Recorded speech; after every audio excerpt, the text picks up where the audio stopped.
আসসালামু আলাইকুম my YouTube family. দেশ বা দেশের বাইরে যে যেখানে আছেন সকলকে আমার সালাম। সকলে সুস্থ থাকুন, ভালো থাকুন আর নেক পথে চলুন, এই দোয়াই করি আল্লাহ পাকের কাছে। আর আপনারাও আমাদের জন্য দোয়া করবেন, আমরা যেন সুস্থ সবল থাকতে পারি আর নেক পথে চলতে পারি। ফ্রেন্ডস, আজকে দারুণ একটা মজাদার রেসিপি নিয়ে এসেছি, যেটা খেলে আপনারা কিন্তু ভুলতে পারবেন না। আপনারা কেন, যাদেরকে বানিয়ে খাওয়াবেন তারাও কিন্তু আপনার সারা জীবন তারিফ করবে। আজকে এমন একটা বিফ চাপ নিয়ে এসেছি যেটা ছোট থেকে বড় সকলেই পছন্দ করবে। আর বানানো এটা খুবই সোজা, মাত্র কয়েকটি উপকরণ দিয়ে এটা বানানো যায়। আর এটা ভিতর থেকে জুসি আর বাইরে থেকে একেবারে মচমচে খাস্তা। তাই বলছি ভিডিওটি প্রথম থেকে শেষ পর্যন্ত দেখবেন, স্কিপ করবেন না। খুবই ইউনিক রেসিপি আমি আপনাদের সাথে শেয়ার করছি। তো চলুন শুরু করি। বিসমিল্লাহির রহমানির রহিম। ফ্রেন্ডস, এখানে চাপ বানানোর জন্য কিছু স্পেশাল মশলা লাগবে। এই মশলা আমাদের বাড়িতে সকলেরই থাকে। তো হাফ চামচ গোটা জিরে, হাফ চামচ গোটা ধনে, একটা বড় দারুচিনি, জয়িত্রী অর্ধেক, একটা জায়ফলের অর্ধেক নিয়েছি, 6টা ছোট এলাচ নিয়েছি, একটা বড় এলাচ, আর কালো মরিচ আর সাদা মরিচ মিশিয়ে 1 চামচ নিয়েছি, 6টি লবঙ্গ, 2টো বড় কাশ্মীরি লঙ্কা। শুকনো লঙ্কার মতো দেখতে, কিন্তু এটা বড় আর এটা কিন্তু ঝাল হয় না। তো এটা দিলে কালারটা ভালো আসবে, সেই জন্য দেয়া। আপনাদের কাছে যদি গুঁড়ো থাকে গুঁড়ো দিয়ে দিতে পারেন। স্টার এনিস একটা। এবার এখানে গরুর মাংস নিয়েছি, বড় বড় পিস করে নিয়েছি আর পাতলা পাতলা করে কেটে নিয়েছি। এটাকে একটা আমি হামানের ডাঁটি দিয়ে একটু থেঁতলে নিলাম। তারপরে একটা আমার কাঠের হ্যামার ছিল, সেটা দিয়ে একটু ঠুকে নিলাম যাতে চারিদিকটা একটু সমান হয়ে যায়। আপনাদের কাছে হ্যামার থাকলে হ্যামার দিয়েও এটা করতে পারেন। এটাকে থেঁতলে নেওয়া খুবই দরকার, তবে এর চারিদিকটা যেন সমান হয়, কোথাও যেন ছিঁড়ে না যায় বা কোথাও যেন মোটা বা পাতলা না হয়, সব দিকটা যেন সমান হয়। তবে এটা পাতলাই করতে হবে, তবেই এটা মুচমুচে হবে আর খেতেও ভালো লাগবে। আর এর মধ্যে মশলাগুলো খুব ভালোভাবে যাবে।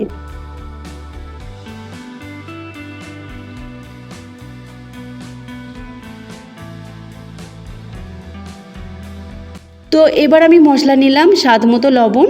আর এখানে খুবই জরুরি দরকার হচ্ছে কাঁচা পেঁপে বাটা। এটা অবশ্যই আপনারা নেবেন। 2 টেবিল চামচ কাঁচা পেঁপে বাটা খোসা সহ নিয়েছি, খোসা সহ এটাকে বেটে নিয়েছি। 2 চামচ আদা রসুন বাটা, পাতিলেবুর রস 1 টেবিল চামচ। পাতিলেবুর রস অবশ্যই দেবেন, চাপে কিন্তু একটু টক টক টেস্ট ভালো লাগে। সোয়া সস 1 চামচ, লঙ্কা গুঁড়ো 1 চামচ, আর যেই মশলাটা তৈরি করেছিলাম সেইটার 1.5 চামচ দিলাম। বাকি যেটা রয়ে গেল সেটা স্টোর করে আপনারা রাখতে পারেন। আর নেব এখানে ভেজে নেওয়া বেসন 4 চামচ। বেসনটাকে অবশ্যই হালকা আঁচে একটু ভেজে নেবেন, তাতে কিন্তু খুব ভালো হবে। এবার এটাকে মেখে নেব খুব ভালোভাবে। আর মেশানোর সময় যদি এটা টাইট লাগে তাহলে আর বেসন লাগবে না। আর যদি মনে হয় যে এটা একটু রস রস রয়েছে তাহলে আরও 2 চামচ বেসন দেব। তো এটা একটু টাইটই করতে হবে, তবেই এই চাপটা খুব ভালো লাগবে। তো 2 চামচ বেসন আরও লাগছে আমার। আর একটা কথা বলে দিই, মাংসটা যখন নিয়েছিলাম ভালো করে ধুয়ে পানি ঝরিয়ে আর একটা সুতির নরম কাপড় দিয়ে এক্সট্রা পানিটাকে আমি মুছে নিয়েছি। মাংসটা একটু শুকনো হওয়া খুব দরকার ছিল। আর এবার এটাকে সারা রাত নর্মাল ফ্রিজে রেখে দেব। আপনাদের হাতে যদি সময় কম থাকে তো 4 থেকে 5 ঘন্টা রেখে দিতে পারেন, তাতেও ভালো হবে। তবে সারা রাত রাখলে আরও বেশি ভালো হয়। দেখুন পরের দিন আমি এটা দেখাচ্ছি। এবার এটাকে আমি ভেজে নেব। এটাকে আমি ডিপ ফ্রাই করব। আর একটা কড়াতে সাদা তেল নেব, তেলটাকে মাঝারি আঁচে গরম করে নিয়েছি। মাঝারি আঁচে গরম করার পর চাপগুলো দিয়ে দেব। আর যখন 2 পিঠ ভালো করে ভাজা হয়ে যাবে তারপরে গ্যাসের ফ্লেমটা আস্তে করে দিয়ে আস্তে আস্তে করে এটাকে ভেজে নেব। কখনোই গ্যাসের ফ্লেম জোর করবেন না চাপ ভাজার সময়, তা না হলে কালারটা খুব তাড়াতাড়ি এসে যাবে আর ভিতরে কাঁচা রয়ে যাবে আর খেতেও ভালো লাগবে না, আর সেই মুচমুচে ভাবটাও হবে না। তো এইভাবে ভাজবেন, তাতে রেজাল্ট ভালো পাওয়া যাবে। তো এইভাবে উল্টে পাল্টে আমি ভেজে দিচ্ছি। আর গ্যাসের ফ্লেমটা আমি আস্তেও করে দিয়েছি। দুদিক ভেজে নেবার পর তারপরে একটু কালার এসে যাবে, আমি তুলে নেব।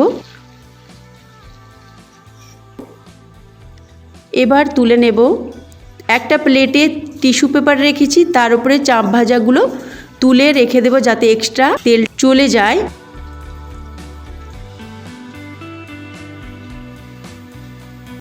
চাপ আমাদের একদম রেডি। আর এটা স্যালাডের সাথে খেতে কিন্তু খুব ভালো লাগে, এইভাবে খালি মুখে খেতে খুবই ভালো লাগে। আমি পেঁয়াজের সাথে পরিবেশন করে নিচ্ছি। আপনারা চাইলে এটা লুচির সাথেও খেতে পারেন বা এমনি টক দইয়ের সাথে স্যালাডের সাথেও খেতে পারেন।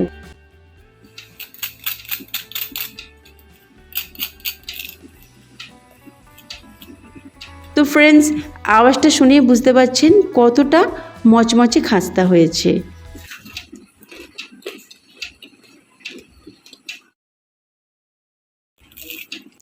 দেখলেন তো, আমি আপনাদেরকে খেয়েও দেখালাম কতটা মুচমুচে খাস্তা হয়েছে। তো ফ্রেন্ডস, রেসিপি ভালো লাগলে লাইক, শেয়ার, কমেন্ট করবেন, তার সাথে সাবস্ক্রাইব করে পাশে থাকবেন। আল্লাহ হাফেজ।